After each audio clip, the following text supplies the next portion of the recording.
Audio book वाङ्मय 66 युग निर्माण योजना दर्शन स्वरूप व कार्यक्रम चैप्टर 6 पार्ट 74 भूत पलित और उद्भिज देवी देवताओं का जंजाल। श्रद्धा और विश्वास की आध्यात्मिक प्रगति के लिए बड़ी उपयोगिता है।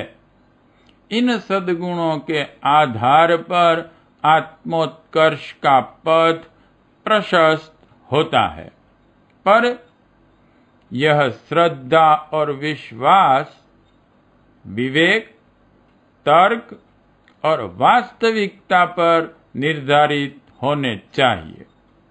अज्ञान, भ्रम और मिथ्यात्व पर आधारित श्रद्धा अंधविश्वास एवं मूढ़ता मानी जाती है। उससे गलत दिशा में चल पड़ने और भयानक परिणाम भुगतने का क्रम बन जाता है।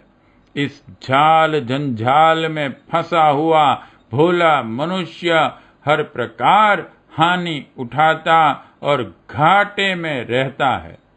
हमें विवेक और तथ्य पर आधारित श्रद्धा विश्वास अपनाना चाहिए, किंतु अंधविश्वास और मूढ़ता से बचना चाहिए।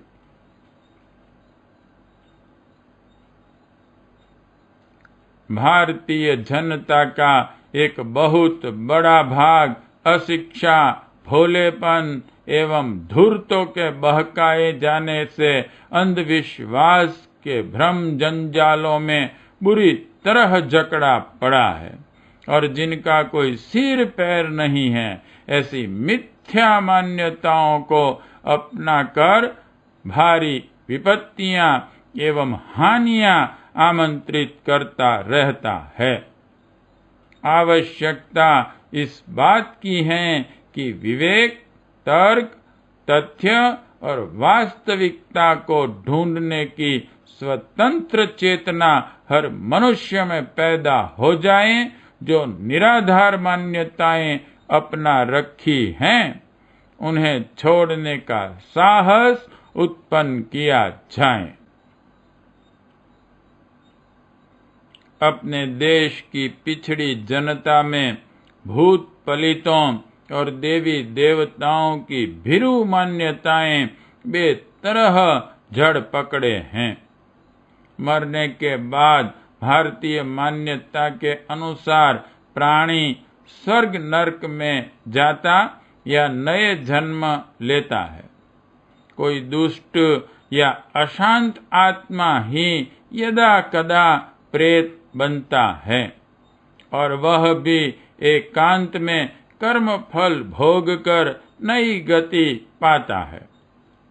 मनुष्यों को डराने वाले कुकृत्य करने की प्रेतों की प्रवृत्ति भी नहीं होती। अधिक से अधिक वे कभी अपने अस्तित्व का परिचय दे सकते हैं। जहाँ कहीं भी प्रेत पितरों का धर्मशास्त्रों में वर्णन है, इतना ही है। आजकल भूतों का दूसरा ही स्वरूप है, बीमारी अर्थात भूत। कोई जरा भी बीमार हुआ कि भूतों का कुचक्र समझ लिया गया। ओझा, सयाने व दीवाने तरह तरह की किंवदंतियां गढ़कर भोले मनुष्यों के मन में अंधविश्वास, भय और भ्रम पैदा करते हुए अपना उल्लू सीधा करते हैं। अपने देश में अब मानसिक रोग भी समाज की विषम परिस्थितियों ने बहुत बढ़ा दिए हैं। इन मानसिक रोगियों को भूत की कल्पना देने से उनका मन उसी पर जम जाता है। और वे इस प्रकार का कथन एवं आचरण प्रस्तुत करते हैं मानो सचमुच ही उन पर भूतों का आधिपत्य हो। लाखों व्यक्ति भ्रम जंजाल में जकड़े हुए वास्तविक चिकित्सा से वंचित रहते हैं और उस भ्रम के दलदल में दिन दिन अधिक गहरे उतरते हुए अपना स्वास्थ्य, समय, धन और बहुमूल्य प्राण गंवाते रहते हैं। भूतों का जंजाल किसी महामारी से कम धन जन की हानि नहीं करता। इसे एक पूरी मनोवैज्ञानिक विपत्ति ही मानना चाहिए। अशिक्षित ही नहीं, शिक्षित जनता का भी एक बहुत बड़ा भाग इस महामारी से बुरी तरह पीड़ित हैं।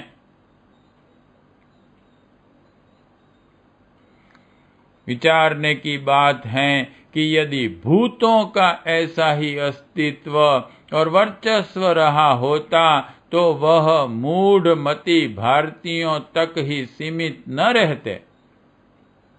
बुखार, खांसी की तरह संसार के हर देशों में अपना प्रभाव दिखाते। शिक्षित और सभ्य जनता में भी उनका अस्तित्व दिख पड़ता, पर स्पष्टतः वे केवल पिछड़े लोगों तक ही सीमित हैं। बौद्धिक दृष्टि से समुन्नत लोगों में भूत प्रेत की चर्चा तक सुनने को नहीं मिलती। इससे प्रकट होता है कि यह एक भ्रम जंजाल मात्र है, जो आस्था का रूप धारण करके लाखों करोड़ों व्यक्तियों के गले में फांसी की तरह लिपटा बैठा है और उन्हें बुरी तरह पीड़ा देकर संत्रस्त कर रहा है। वास्तविकता को परखने का बारीकी से प्रयत्न किया जाए। शंका डायन मनसा भूत की उक्ति सच प्रतीत होती है। आशंकाएं ही डायन चुड़ैल बनती हैं और मन के संदेह, डर एवं भ्रम ही भूत बन जाते हैं। यदि विवेक, स्वतंत्र चिंतन एवं तथ्य खोजने की प्रवृत्ति हम में जग पड़े तो रूस, इंग्लैंड, जर्मन आदि देशों की तरह अपने यहाँ भी कहीं भूत प्रेतों की चर्चा सुनाई न पड़े और भारतीय जनता की एक भारी विपत्ति टल जाए।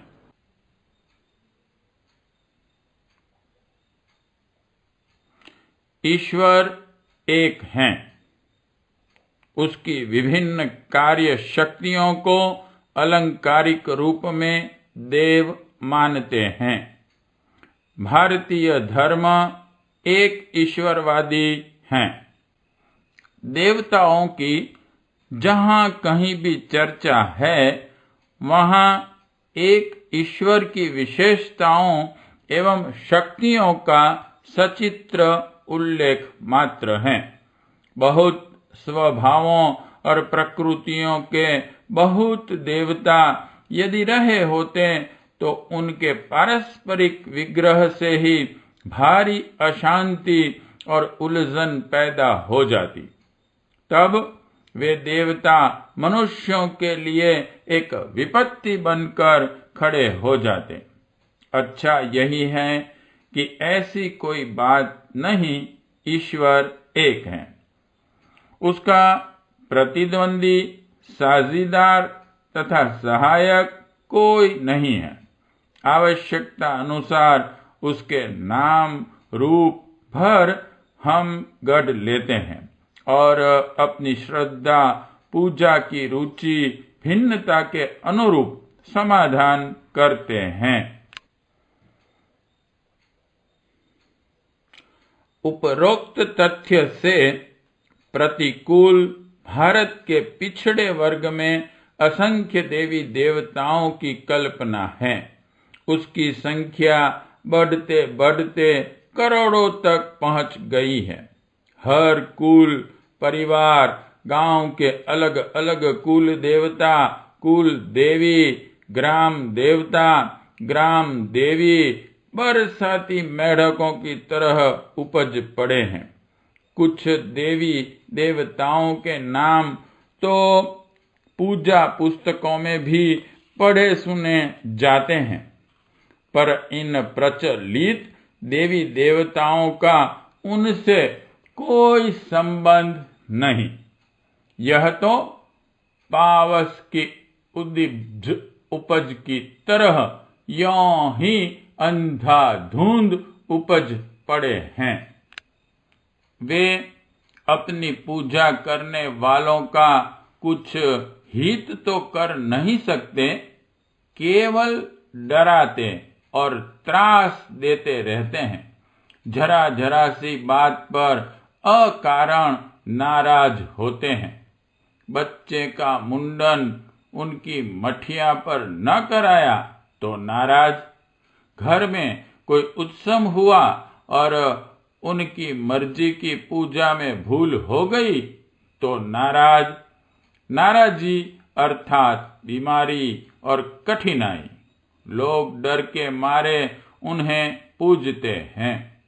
यदि विश्वास हो जाए कि यह कुल देवता, ग्राम देवता नाराज नहीं होते या नाराज होकर कुछ कष्ट नहीं पहुंचाते, तो अधिकांश में पूजने वाले उन्हें छोड़ बैठें, क्योंकि वे लाभ तो किसी का कुछ कर नहीं सकते। अधिकांश केवल हानि ही पहुंचाते हैं। देवता शब्द की कैसी दुर्गति है। देवता तो देने वाले को कहते हैं।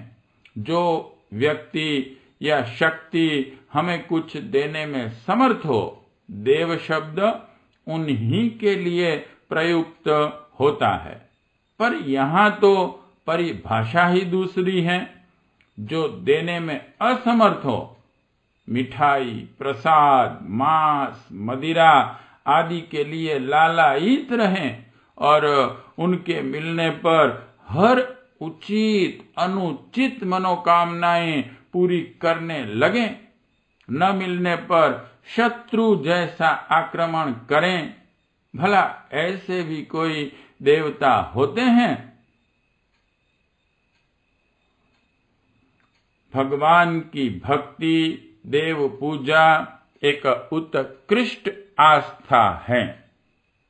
उससे आत्मिक प्रगति एवं नैतिकता के समर्थन में सहायता मिलती है। पर इन दिनों पिछड़े लोगों में प्रचलित देवी देवताओं का स्वरूप उस धर्म आस्था के सर्वथा प्रतिकूल है। यह न आस्तिकता है न पूजा। इसके पीछे न श्रद्धा है और न विश्वास। यह तो मूढ़ता, अज्ञान और अविश्वास के सम्मिश्रण से उत्पन्न हुआ भ्रम जंजाल मात्र है, जिसमें अपने लाखों करोड़ों लोग बुरी तरह ग्रस्त त्रस्त हो रहे हैं। जीवन में वैसे ही विपत्तियां क्या कम हैं, जो भ्रम और अज्ञान के आधार पर भूत पलितों और उद्भीज देवी देवताओं के रूप में एक मनोवैज्ञानिक संकट अपने लिए गढ़कर खड़ा करें और उससे उलझकर धन, समय, स्वास्थ्य की बर्बादी और अशांति का संकट ओढ़ें। अंधविश्वासों की एक बड़ी श्रृंखला जनमानस को संदेह और आशंकाओं के जाल में जकड़े हुए हैं। जादू, टोना, शकुन, ज्योतिष आदि की उलझनों में पड़े हुए कितने लोग अपना और दूसरों का क्या क्या अनर्थ करते रहते हैं, उसकी एक लंबी करुण कथा है। समय आ गया है कि लोग स्वतंत्र चिंतन सीखें और विवेक से काम लें।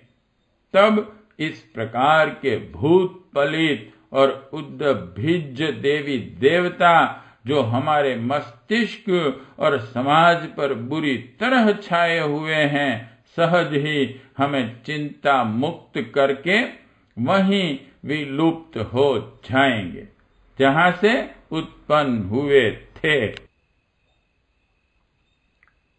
प्रश्न 1. श्रद्धा और विश्वास किस प्रगति के लिए आवश्यक हैं? 2. अंधविश्वास की परिभाषा कीजिए। 3. भारतीय जनता का एक बहुत बड़ा भाग अंधविश्वास में जकड़ा हुआ है, क्या कारण है? 4. हम जिन्हें भूत प्रेत आदि कहते हैं वह उनसे डरते हैं, वह वास्तव में क्या है तथा वस्तु स्थिति क्या है? 5. यदि कोई बीमारी आदि हो जाती है तो ओझाओं द्वारा उसे किस प्रकार का रूप दिया जाता है? 6. यदि यह मान लिया जाए कि भूत प्रेत हैं तो शिक्षित समाज पर उसका प्रभाव न होना क्या सिद्ध करता है? 7. ईश्वर कौन है? क्या ईश्वर अनेक हैं? 8. गांवों के पिछड़े लोग किस प्रकार के देवी देवताओं को मानते हैं तथा उनसे उन्हें क्या हानियां है? 9. भूत पलित और इनका उद्भिज देवी देवताओं के जंजाल से छूटने के लिए क्या किया जाना चाहिए?